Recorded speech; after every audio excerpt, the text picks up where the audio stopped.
Real people, real opinions, Real Talk Radio. The multi-award-winning Niall Boylan Show. Ireland's classic hits. One woman, Dr. Clodagh Harrington, who refers to herself as a US politics anorak, and she works at the University of Cork, and she has her own podcast called A Chicken in Every Pot on Spotify, and she joins me on the line. Good evening to you, Clodagh. Good evening. I have to say, American politics just doesn't stop being interesting, does it really?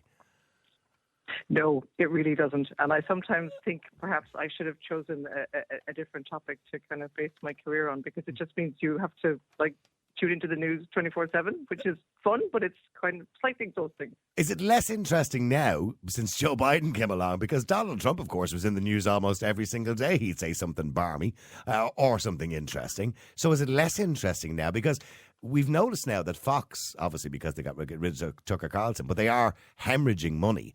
CNN, they're down as well. And a lot of them are saying, and I was reading this really interesting article, I think it was in the New York Post there during the week, where they were talking about the lack of money coming in because it's not as interesting as it was when Donald Trump was there, because they'd more to talk about. Yeah, I mean, yes to much of what you said, but to be honest, I mean, as someone who's been kind of engaged in this for some time now, I mean, I guess, let's say the bones of 20 years, I sort of preferred when it wasn't that kind of car crash level of engagement. You know, things were pretty reasonable. They were problematic and imperfect, but sort of relatively functional pre-Trump. And then I think it just really went off the rails. And of course, in terms of ratings and clickbait and soundbite and all that kind of stuff, it went into orbit. But A, it was exhausting. B, I don't think it was sustainable. And C, I can't see how it was actually good for anybody apart from, I don't know, maybe Rupert Murdoch, but for kind of, you know, for America, for Americans, and for everybody else, I think that kind of the downside of those recent years of chaos have not been really, you know. Okay. Well, let's be okay to be beyond them. Let's look at the timing of Biden's announcement. I think, and everybody thinks really at this stage, you know, his visit to Ireland was essentially the launch of his election campaign. And it looked like that, didn't it? With the lights flashing and him standing up there on the stage. I mean, it really did look like that. And by the way, I'm not a Biden fan, but I have to say it was a successful visit to Ireland. And it certainly would have captured the Irish vote, wouldn't it? Oh, absolutely. And I mean, I wasn't in Ireland at the time when he was visiting. And, so I was watching it sort of on television just from a slight distance. And I mean, I was enormously impressed in the sense that, you know, if you just looked at it as a kind of a visual spectacle, as a diplomatic outing, all of the things that it was meant to be, I think it succeeded really on a number of levels. And he did demonstrate his own kind of political skill, you know, by how he engaged in Northern Ireland, etc., which would be a little bit more tricky than when he came, you know, down south. I think that overall the trip was a success. I think that the kind of optics for back home were fabulous. And I mean, it's not to overstate it. It's not like, you know, 330 million Americans were going to be thinking about this 24/7. They weren't. But what did get beamed into homes was positive. And the thing that I guess is probably just worth mentioning is that, you know, he looked unarguably, whether you sort of support him or not, he looked like a statesman. And that is exactly what you want to be looking But here's the thing. You know, here's 10 the thing. seconds before you launch your campaign. I have spent the last 6 months saying to myself, this man is incapable of running again. Because, look, we've seen the gaffes he's made. We've seen him walking into doors that don't exist. We've seen him going to shake hands with people that aren't even there. We've seen him address people who are dead. So we've seen all the problems. And yes, for that trip, it's almost like somebody had given him an injection and he was back concentrating and he kind of got his words together. He was reading the auto cue, although difficult to see the auto cue sometimes, but he was reading the auto cue really well, which was a bit of a change, wasn't it? Mm.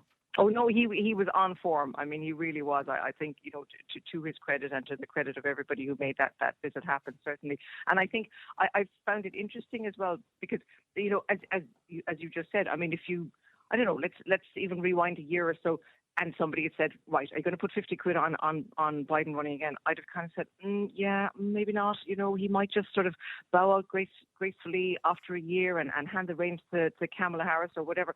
But it's like he's had some kind of adrenaline injection in recent times.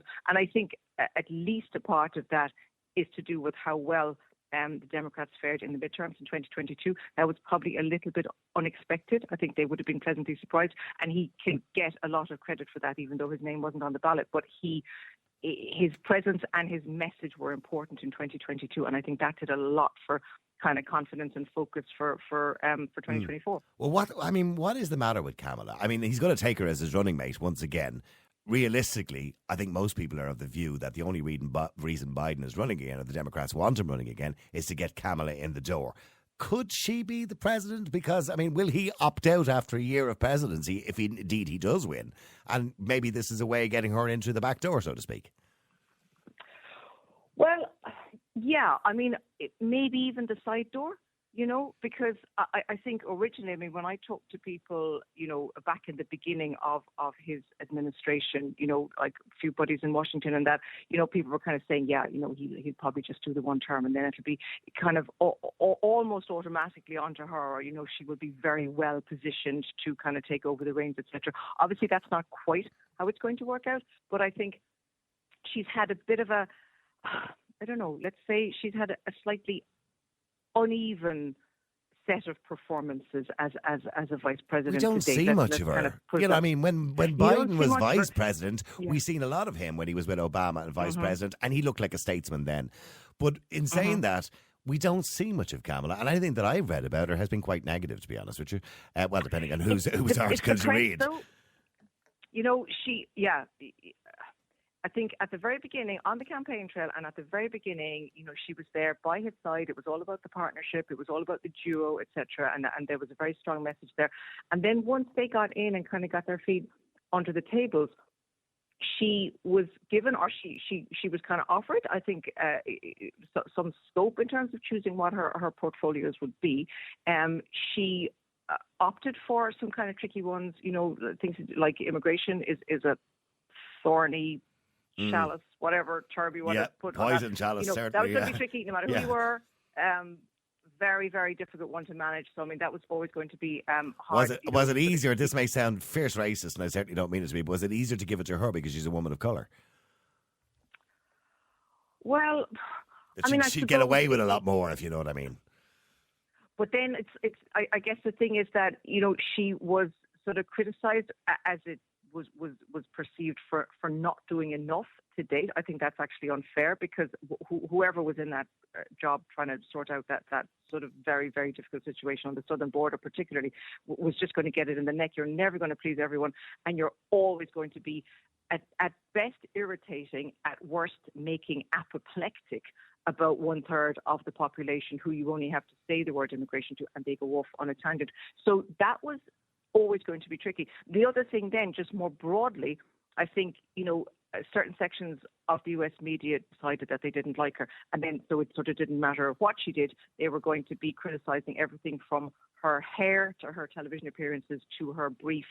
So she's been up against it. I think now we're probably going to see some change. In recent times, she's been getting a bit more coverage. She did a trip to Africa recently that was considered to have been a success. And you can see that just recently, the few times I've kind of seen her, on television, that out and about, just a little bit more relaxed, a little bit less scripted, a little bit less formal, and maybe the kind of the humanity is going to be coming through. And I think that's the kind of thing that voters kind of warm towards. I mean, people are saying the timing of Joe Biden's announcement, of course, was a bad PR week for Donald Trump. But really, is there ever a bad PR week for Donald Trump? Because he's like Teflon, isn't he? I mean, nothing really seems to stick anyway. Well, and I suppose, I mean, I think it was in his book, The Art of the Deal, back in the day, he said, there's no such thing as bad publicity. If everyone's talking about you, then you're doing something right. Now, I wonder, in considering this week's news cycle in relation to him, he could probably do without this particular round. But did you watch the interview with, her name eludes me now, I can't remember her name. Did you watch the interview on CNN with Anderson Cooper? No, I didn't. No, I decided I didn't need to go there. Any sympathy she may have got, I think, would have went out the window on that interview, which was incredible, the interview. She started flirting with the host of the show, which was quite odd. But in relation to, I suppose, going forward for both of them, it does look like obviously it's going to be Trump-Biden, because if we look at the latest polls, I suppose, Joe Biden 62%. Robert Kennedy Jr., is he even in with a shot? I mean, he's of course known as the anti-vaxxer, and Marianne Williamson at 9%. I mean, are either one of these in with any kind of shout at all, Robert Kennedy Jr. or Marianne Williamson? I would say a categorical no on both fronts, to be honest. I mean, they're obviously they are the only known contenders at the moment, as in having thrown their hats in the ring. There are other younger kind of whippersnappers who would certainly be of huge interest and attraction to a lot of maybe younger Democrats. I'm thinking, people like Gretchen Whitmer, who else? Gavin Newsom, others that, whose names aren't kind of necessarily household names yet, but to be honest, I would say those younger contenders who really have a genuine shot at it in the future, I think they'll just wait. They don't want to be pitching against Biden. Okay, so from the other, Marianne Williamsons and the Kennedy, I don't think they'll go in. No, I don't think Kennedy's in with a shout unless he can get a lot of anti-vaxxers to vote for him. Anyway, on the other side, of course, the grand old party nominee preference among Republican primary voters would be Donald Trump at 53%, Ron DeSantis. Now, here's what we have to talk about, because the Democrats don't really have anyone close to Biden at all. But DeSantis seems to be really popular amongst the Republicans. Yeah, and I think that there are a lot of Republicans who would be so relieved to not have Trump, that they might be on board with quite a lot of Trumpism, and a lot of what Trump actually stood for was quite standard Republican fare. It's just that he always made it so sort of dramatic and made everything about him. You kind of lost the run of that sometimes. But the idea that there could be a younger, more sane Trumpist offering would be very attractive to a lot of GOP voters. That said, from kind of what I've been reading in that about Ron DeSantis, it's like just the idea of Trump versus DeSantis, it sounds like it would be a really ugly fight. And again, it's just the idea that does the nation need more of this really base kind of politics, like inside polarization. Everybody's used to the kind of the polarization between the two parties, but just even within the GOP, they could be tearing each other apart, and that I don't think that does anybody any favours. No, Mike Pence is not in with a chance at all. Probably, well, only 6% of the poll. But I'm looking at Ron DeSantis, and although he did have a higher poll rating in the last 2 months, he does seem to have gone down. And surprisingly enough, Donald Trump's poll ratings have actually gone up. Now, they did go down a little bit last month, but they've gone up again, which leads me to believe, 34 felony charges didn't really make a difference. It's like the world has gone mad. But the thing is, like with all the felony charges and the latest, I can't really speak to the rape allegations yet, but that's all sort of in the ether at the moment. You know his loyal base. They will just, everything that's thrown against him, they just double down and go, well, it's all a conspiracy, and we love you more because you're a victim.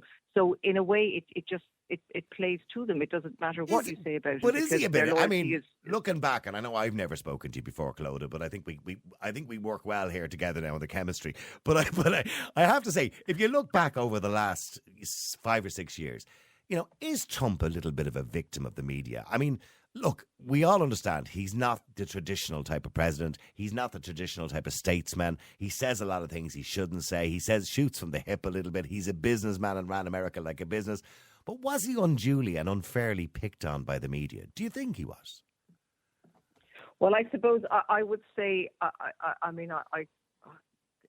there is nothing about him that brings me joy. I'll put it that way. And in terms of, the leader of the free world, I think he was a catastrophically bad choice. I mean, that's where I would be coming from. That said, I think the kind of the hysterically liberal media that really went all guns blazing against him, I don't think that helped either. Because all it did was just drive those divisions, to the far left and to the far right, and the kind of the same middle where, many people, many voters used to reside. That's just tumbleweed now. There's no one. And even if, a reasonable voter had been in the middle up until any time recently, they're almost kind of forced to, head left or head right because it's just a lonely place and there's kind of nobody speaking to them in the middle. So I think the anti-Trump media were not helpful, but I think the kind of origins of that problem would have been Trump, actually. So in relation to terms of blame, it starts with him. In relation to the rematch, of course, Biden versus Trump 2024, or Trump versus Biden, whichever side you happen to be on, is it really a battle for soul of the nation? Well, they always say that. I mean, I heard that, it was on whichever one of them mentioned it the other night. I thought, oh, here we go, that chestnut. I've heard it out 20 times. But I mean, it's a bit like The Boy and the Wolf. I kind of thought, of all the times, it does feel quite extreme this time, and it's not only because I think of the kind of the domestic polarization that we're all very aware of, because we see it and it's kind of come over to this side of the Atlantic as well. I think what's more concerning, like maybe when I think about it now, is that the world is such a dangerous place now. It really is. I mean, if you forget about who's running America, the state of the world, from what's going on with Russia to China's intentions for the 21st century, all of that kind of stuff, and the idea of having somebody as kind of volatile and unpredictable and therefore dangerous as Trump in charge, it really does concern me. So I think the soul of the nation, it's a cliche, but maybe now it's actually quite relevant. So but either one of them in charge is quite concerning, if you ask me. I mean, this is the most powerful nation in the world. We have to understand that. And yet we're going to have a man who is 82 years of age. I mean, I don't know, if they have to get signed off by a doctor or something like that. And no disrespect, and I don't want to sound ageist, because different people at different ages, are different. But we're clear, it's quite clear that the man is not going to, I'm not going to say live out, because I hope the man lives a long life, but it certainly lasts with competence right through this presidency. So why would the Americans want to vote for him? And why would the Democrats want to run him? Well, apart from the obvious reasons. I mean, when it's clear that I don't think he's capable of it. Do you think he's capable? Well, I mean, if you read the White House medical report, it says that he's healthy and vigorous and in great stead and blah, blah, blah. So, I mean, obviously they're going to say that. So there's that. I guess, I mean, I am mindful, and this is why there's going to be so much attention on Harris from now on, really, leading up to 2024, the idea that, a President Harris is a very, very realistic scenario, because he may become unwell, he may die on the job. There's all sorts of ways that this could play out. He may become mentally unsound, whatever. All of those things are just difficult, because if the leader of the free world is frail or incapable of kind of carrying out his duties, that brings up all sorts of issues, not least because he's the commander in chief. So there are those issues to consider. But I think the way that we got here, the way that they got here, is just, it really is like a sort of an unfortunate series of events, because I mean, this is his third round at actually becoming president. He's of course, yeah. 3 goes, and finally this actually happened for him. It would have been better for him if this had happened, back in the 1980s or whatever, when he was, his kind of younger self. The fact that he is coming back round now, I mean, it is just purely because there isn't anybody else that they can pull out of a hat to beat Trump. There just isn't. So if it's Biden versus Trump, I think it is genuinely very possible that the Biden will win. If it was Biden versus somebody else, not least DeSantis, I think that's a very different story. Because so your money. So are you telling me that your money is on Biden? I think it is. I'm circumspect about it, but I think that's where it has to be. I don't think it's great, but I think it's just that this is the situation that America has found itself in. Final question. Donald Trump, of course, has announced he's going to visit Ireland. What do you think the reaction, well, certainly the locals will be quite pleased to see him, and they'll have a drink with him in the pub, as they did with his son last time he was over. Yeah. But the reaction in general to Irish people to Donald Trump's visit, do you think he'll get the red carpet? Oh, I think it's such a different situation to when a U.S. president comes to Ireland. Normally, it is it's a moment where the kind of nation stops and takes note. Whether you're a particular fan of the individual or not is almost slightly beside the point. There's a lot of kind of hoo-ha and fuss and quite fun fuss, I would say. It's a bit of a different story with Donald Trump, because I don't know that he would be held in the highest regard over here. everyone's pretty.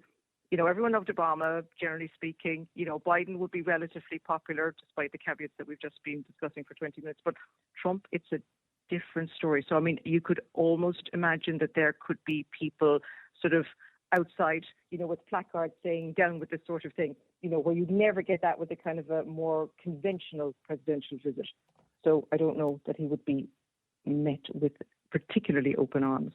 But I'm speculating. Oh, there's loads of questions, by the way, coming in here for you, but I hesitate to read them all because we'll be here all night. But one question that is coming up quite a lot is, if we go to another Biden administration, are we going backwards on women's rights? Now, I can only assume that person is talking in relation to women's sports, probably, and also in relation to pregnancy or maternity rights. Oh, if we have another Biden administration, was that what the question was? Yes. Yeah. Well, an abortion as well, obviously, in relation to Donald Trump. I don't think so. I mean, I think Biden is very aware that, his part of his core base would be people who are not white heterosexual men. They would gravitate a little bit more, generally speaking, towards the Republican Party and specifically towards Trump. So he knows that his base is made up of people who would be very concerned about women's rights and things like reproductive rights, access to abortion, all that kind of stuff. That is a thorny issue, isn't it, in America at the moment? Abortion rights is a huge thorny issue, and I don't know where you think that debate is heading in the United States at the moment.